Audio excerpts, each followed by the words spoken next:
Nigel Warburton, A Little History of Philosophy, Little Histories.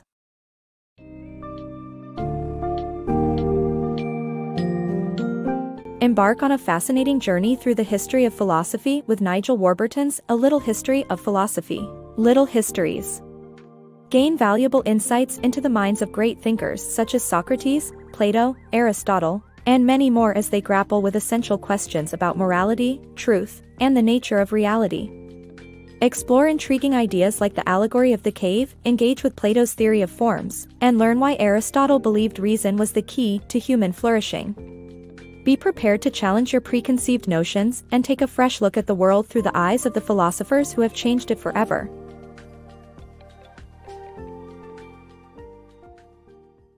Philosophy's pioneers, Socrates and Plato. Socrates, the unconventional Athenian, and his student Plato were trailblazers in the world of philosophy. While Socrates sought truths about morality and truth through questioning others, Plato introduced groundbreaking ideas such as the allegory of the cave and the theory of forms.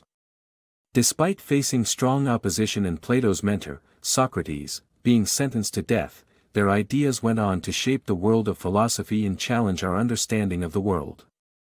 Around 2,500 years ago in Athens, Socrates, a man often deemed unattractive and filthy, wandered the streets engaging strangers in deep moral and truth-seeking conversations. As a relentless seeker of knowledge, Socrates found that many people's answers were shallow and loaded with assumptions. Regrettably, Socrates left no written records of his ideas, but Plato, his most famous student, carried the torch forward, writing dialogues and advancing his mentor's insights.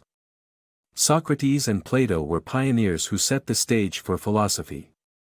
They asked profound questions that helped define and develop the field of human inquiry. Plato's most well-known contribution to philosophy is the allegory of the cave. In this story, those ignorant of philosophical thought are compared to prisoners in a cave who see only the shadows of the world and believe those shadows to be reality. Contrarily, a philosopher can break free from this cave and perceive the world as it truly is. This allegory is closely linked to Plato's theory of forms, which proposes that every physical object has an underlying and ideal form. Physical objects merely serve as rough representations of their respective forms, similar to shadows representing the objects that cast them. People often become preoccupied with the physical aspects of the world, like the prisoners in the cave who focus on shadows. However, to genuinely grasp reality, we must use our thoughts instead of solely relying on our senses. For instance, tables can be easily recognized by their features, such as flat tops and sturdy legs, but the abstract concept of tableness that transcends the physical realm remains elusive. Furthermore, we use terms like good to describe our actions but seldom perceive the form of goodness itself. Plato believed that the capacity to think in forms was a unique and exclusive trait of philosophers. Plato even suggested that philosophers, due to their exceptional wisdom, should govern society. However, some Athenians disagreed. They accused philosophers of undermining the city's traditions, inciting disobedience among the youth, and disregarding the gods. These accusations ultimately led to the conviction and execution of Socrates for corrupting the young. Despite his tragic end, Socrates' inquisitive spirit continues to inspire philosophers and deep thinkers throughout time. Aristotle's path to flourishing. Unlike his teacher Plato, Aristotle's philosophy focused on the minutiae of everyday life and sought human flourishing through reason and virtuous habits. He believed that in order to reach happiness or eudaimonia, a state akin to success rather than momentary pleasure, humans must exercise their unique function of reason. To achieve this, Aristotle promoted virtues as the middle way between opposing extremes, fostering a fulfilling and successful life through a balance between excess and deficiency. Aristotle, a student of Plato, pioneered his own distinctive philosophy that emphasized human flourishing. While Plato believed that the visible world was a pale imitation of ideal forms, Aristotle concentrated on the smaller details of life. Delving into complex zoological and astronomical phenomena, Aristotle's work is what we would now consider scientific. Aristotle pondered the question of how we should live, just as Socrates and Plato had before him. However, he formulated his own solution, the pursuit of happiness, or eudaimonia. Unlike the fleeting happiness we often associate with pleasure, eudaimonia embodies flourishing or success. Aristotle recognized that humans, like plants, could flourish under the right conditions, but also be impacted by external factors beyond their control. To achieve eudaimonia, Aristotle identified the human function of reason, a unique ability that sets us apart from other creatures. By utilizing reason, he believed that we could lead a fulfilling and successful life. Nonetheless, Aristotle went further, underscoring the importance of a virtuous character to enhance eudaimonia. In Aristotle's philosophy, virtues are the middle way between two extremes. Consider the virtue of courage, for instance. Lacking courage leads to cowardice, while excessive courage results in recklessness. Aristotle posited that finding the perfect balance between these two extremes is fundamental to practicing genuine virtue.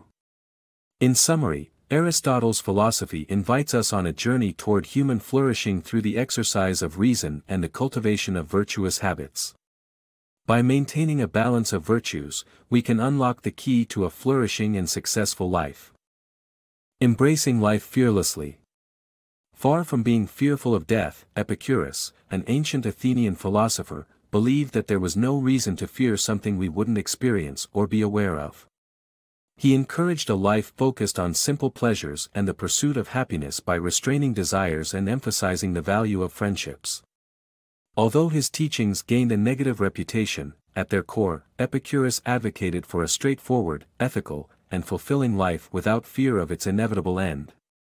Epicurus challenged societal norms by dismissing the fear of death. He believed that since we don't experience death while alive, it's illogical to fear it. To illustrate his point, he likened death to the time before our birth. We weren't aware of anything before being born and neither will we be after our demise. Central to Epicurus' philosophy was the pursuit of pleasure and the avoidance of pain in order to lead a satisfying life. However, he did not champion a life of debauchery and excess. Instead, he advocated for moderation and self-control in our desires and ambitions. Epicurus placed a significant emphasis on the simple joys of life, like the company of friends. He believed that happiness derived from such modest pleasures didn't require wealth or good fortune, making it accessible to everyone. Regrettably, his teachings were misconstrued, both during his lifetime and beyond, with many wrongly associating Epicureanism with shallow pleasure-seeking. Despite this faulty portrayal, the heart of Epicurus' philosophy lies in a simple, ethical, and contented way of living, one that is free of the fear of death. His open-minded approach and beliefs continue to offer a compelling perspective on how to live a meaningful and enjoyable life. Restoring natural happiness. Jean-Jacques Rousseau, an influential 18th-century philosopher, believed that humans are born free and good but become constrained and corrupted by society's development. He introduced the concept of the general will in his work, The Social Contract, to propose a solution that could restore humans to their natural state of happiness. By aligning society with the general will, which prioritizes the welfare of the entire community, Rousseau argued that people could regain their freedom and goodness. Born in Switzerland, Jean-Jacques Rousseau's philosophical ideas have left a lasting impact on societal thought. His famous statement, "Man is born free, but everywhere he is in chains," encapsulates his belief that humans, although naturally good and free, have been shackled by the evolution of society. It is this transformative process that Rousseau sought to understand and reverse, in order to help humanity return to a state of natural happiness. Rousseau postulated that in their natural environment, humans thrived in harmony with nature and each other. However, the emergence of larger societies disrupted this balance, leading to corruption and exploitation of the vulnerable. This deviation from humanity's innate state prompted Rousseau to seek a solution, ultimately outlining his proposal in a pivotal work called The Social Contract. Central to his argument in The Social Contract is the concept of the general will, a term representing the interests and welfare of the entire community. Establishing harmony between individual desires and the general will is crucial for achieving true freedom and goodness, according to Rousseau. Crucially, this general will isn't synonymous with the majority's opinion. For instance, while the majority might vote for tax cuts for personal reasons, such an act could harm the wider community and therefore not align with the general will. Rousseau theorized that a society attuned to the general will could foster freedom by promoting collective wisdom over individual competition for wealth and status. In this model, citizens would contribute to the community's well-being by observing its laws, whilst simultaneously preserving their innate freedom. However, Rousseau's philosophy does hold a darker undertone. To maintain alignment with the general will, he asserted that dissenters may occasionally need to be forced to be free. In essence, this means compelling individuals to act for the community's benefit, even if it goes against their personal preferences. Rousseau saw this as an essential mechanism to ensure the preservation of freedom and goodness for all members of society. Kant's universal moral maxims. Immanuel Kant argued that our actions are moral when we approve of the universal maxims they embody, rather than the actions themselves or the emotions behind them. To determine if an action is moral, one should ask, would it be good if everyone behaved this way? In this light, duty is at the core of Kant's conception of morality. Acting out of compassion or pity alone is insufficient. Instead, one must act in accordance with a moral maxim they believe everyone should uphold, such as helping those in need. Imagine you come across a severely injured young man, you offer him support, provide water, and call an ambulance. While many might say you acted morally, Kant might disagree. According to his philosophy, the reason behind your actions is of utmost importance, not the actions themselves. You may believe that your compassionate response was virtuous. However, Kant maintains that duty, rather than emotions like pity or compassion, is the true measure of virtue. He argues that a good deed done out of emotional reasons is not truly moral. So, how can we indeed act morally according to Kant? The key lies in approving the universal maxims our actions represent. For instance, consider whether lying occasionally to take a day off work would be morally acceptable. Kant urges you to ask, would it be good if everyone lied when it suited them? If the answer is no, then you should refrain from that behavior. Thus, Kant posits that your attention should be on the principles or maxims that motivate your actions. If you avoid lying, you endorse the maxim that people should never lie. You are then moral when you abide by the maxims you think everyone should follow. Simply put, if you would be content with the entire world emulating your behavior, then your actions are genuinely moral. Therefore, helping an injured stranger may not always be moral from Kant's perspective. If you act out of pity rather than duty, such as believing everyone should help those in need, you are not living in alignment with moral maxims.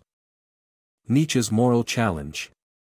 Friedrich Nietzsche, a brilliant 19th-century German philosopher, endured numerous challenges throughout his lifetime. Despite these adversities, he produced powerful works that continue to challenge modern philosophy. Central to his ideas was the notion that atheism undermines society's most treasured moral assumptions. Nietzsche believed that his contemporaries failed to understand the full extent of the moral challenge atheism presented, that even atheists clung to Christian values while renouncing their belief in the Christian God. As Christianity declined, Nietzsche argued that people could objectively assess Christian morality without religious bias. According to him, values such as kindness, tolerance, and compassion stemmed from a slave morality developed by the oppressed ancient societies to counter the ideals of beauty, strength, and courage. With the decline of Christianity in 19th-century Europe, Nietzsche urged the rejection of these values and pushed for the exploration of new moral standards.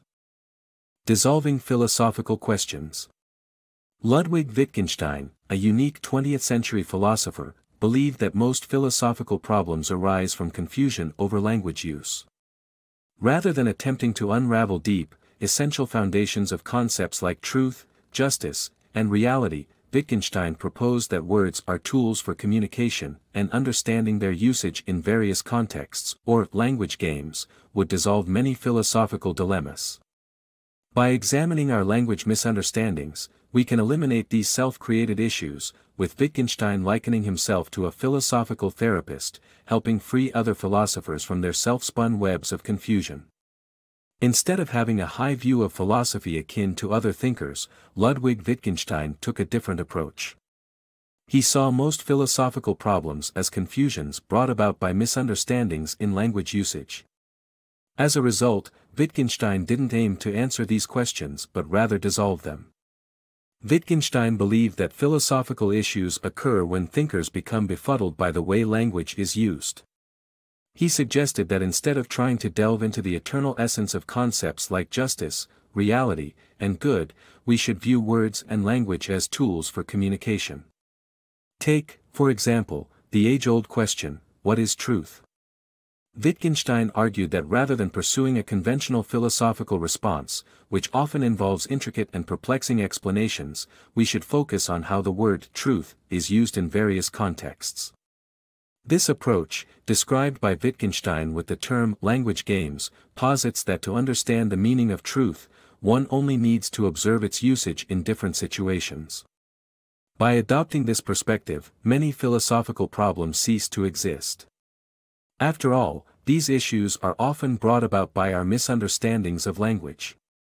As a result, Wittgenstein didn't see himself as a typical philosopher but rather as a philosophical therapist.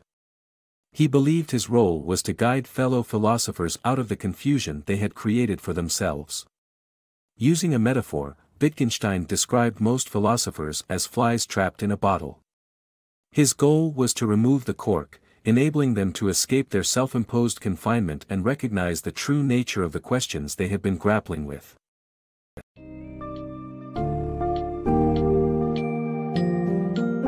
As we reach the end of our journey through the history of philosophy, we reflect on the remarkable wisdom of Socrates, Plato, Aristotle, and the many other great thinkers who have graced the pages of this book. We have seen how fearless inquiry and deep contemplation have shaped our understanding of complex matters, from the nature of goodness to the routes towards happiness and human flourishing. By studying the thoughts of these monumental figures, we have been offered a rare opportunity to glimpse the world as they once saw it, and in doing so, have enriched our own perspectives. The quest for knowledge and understanding continues, inspired by those who have come before us and unceasingly fueled by an innate desire to make sense of the world around us.